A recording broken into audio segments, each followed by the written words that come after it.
Assalamualaikum warahmatullahi wabarakatuh. Shalom, Om Swastiastu, Namo Buddhaya, Salam Kebajikan, Rahayu, Rahayu, Rahayu. Halo semuanya, perkenalkan nama aku adalah Tiara Zani. Aku adalah mahasiswa aktif Fakultas Hukum Universitas Negeri Semarang dengan NIM belakang 398.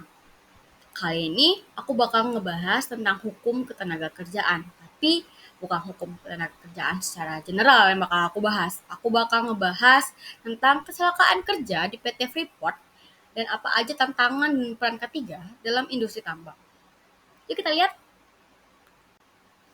Pertama, kita bakal ngebahas tentang latar belakang kasus. Apa aja sih latar belakangnya? Sebelum itu, pasti teman-teman tahu nggak sih apa itu PT Freeport? PT Freeport itu adalah salah satu perusahaan tambang terbesar di dunia yang beroperasi di daerah Papua, Indonesia. Kecelakaan besar pada tahun 2013, udah lama sih, tapi tetap kita bahas kan, di mana ini berada di bawah tanah yang mengakibatkan 28 pekerja tewas. Innalillahi wa inna ilaihi raji'un. Kecelakaan ini terjadi di fasilitas pelatihan tambang bawah tanah yang memiliki kekurangan dalam segi desain dan pengawasan keselamatan. Kasus ini menjadi salah satu insiden terbesar dalam industri pertambangan Indonesia, yang mana mengakibatkan kerugian besar pekerja dan perusahaan, serta menyoroti kurangnya implementasi standar K3 di lapangan.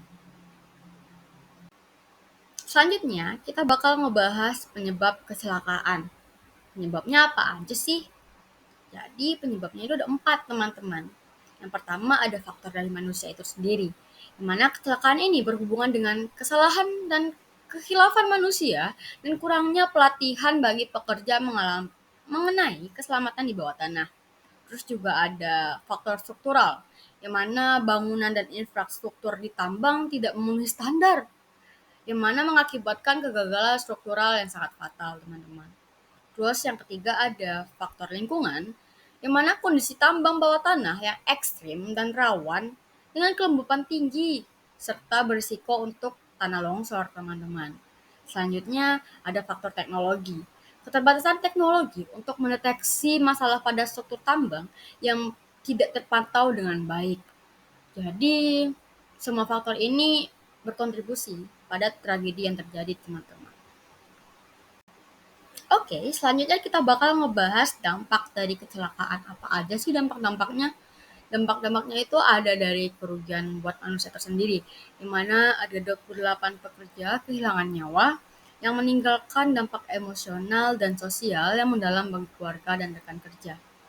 Untuk keluarga yang ditinggalkan, semoga sabar dan tabah dan ikhlas. Yang kedua ada dampak finansial. Freeport Indonesia menghadapi denda yang sangat tinggi serta kerugian reputasi yang sangat besar, teman-teman. Yang mana sangat mencoreng nama Freeport, teman-teman. Selanjutnya ada peningkatan kesadaran global. Kasus ini menarik perhatian dunia terhadap pentingnya K3 di sektor lapangan. Lanjut dengan yang terakhir, penyelidikan dan reformasi. Pemerintah Indonesia melalui Kementerian Ketenagakerjaan melakukan investigasi besar-besaran dan mengubah banyak regulasi terkait keselamatan kerja. Di mana selain korban jiwa, dampak finansial, dan reputasi, pemerintah Indonesia juga turut menuntut Freeport untuk memperbaiki standar keselamatan yang ada dan melakukan evaluasi secara menyeluruh, teman-teman. Selanjutnya, kita bakal ngebahas apa saja tanggapan dan reaksi dari perusahaan PT Freeport tersendiri.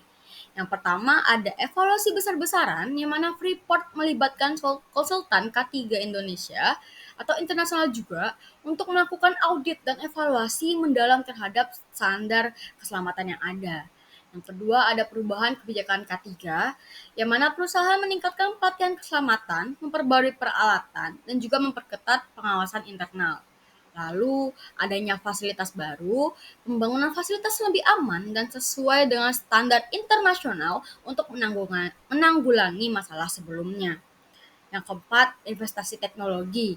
Freeport mulai menggunakan teknologi baru seperti sensor dan sistem monitoring untuk mengidentifikasi potensi bahaya secara dini.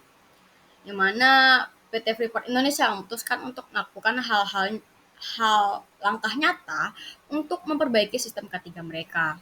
Tapi, masa harus ada korban 28 orang dulu baru melakukan evaluasi besar-besaran ataupun melakukan perubahan kebijakan atau diperbaruinya fasilitas baru, apa harus 28 tenaga kerja hilang dulu?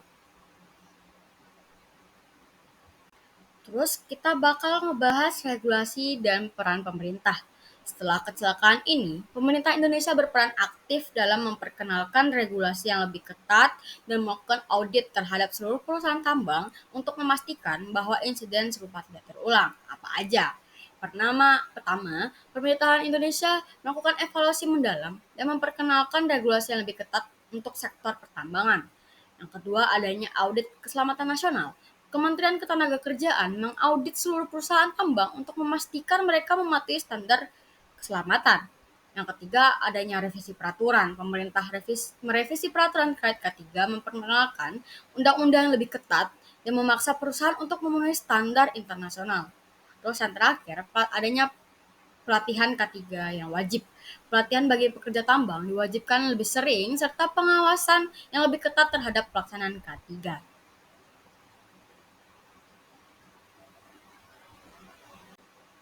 Selanjutnya kita bakal ngebahas dampak positif dari perubahan K3 ini.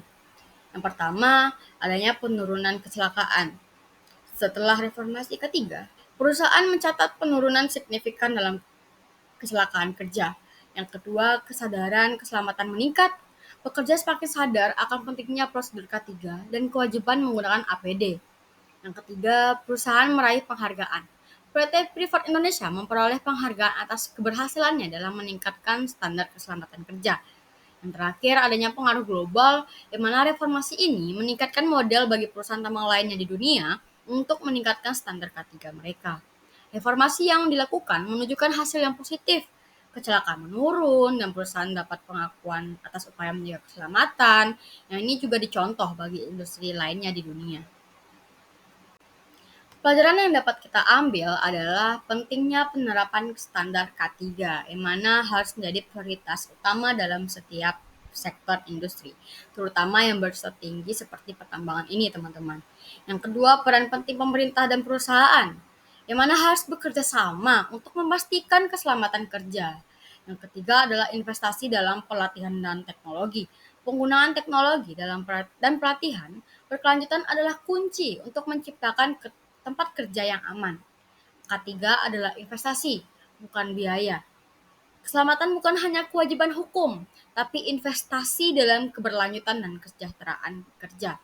Dari kasus ini, kita belajar bahwa keselamatan kerja harus menjadi bagian integral dari setiap perusahaan, bukan sekedar kepatuhan terhadap pemerintah atau peraturan, tetapi juga investasi untuk masa depan.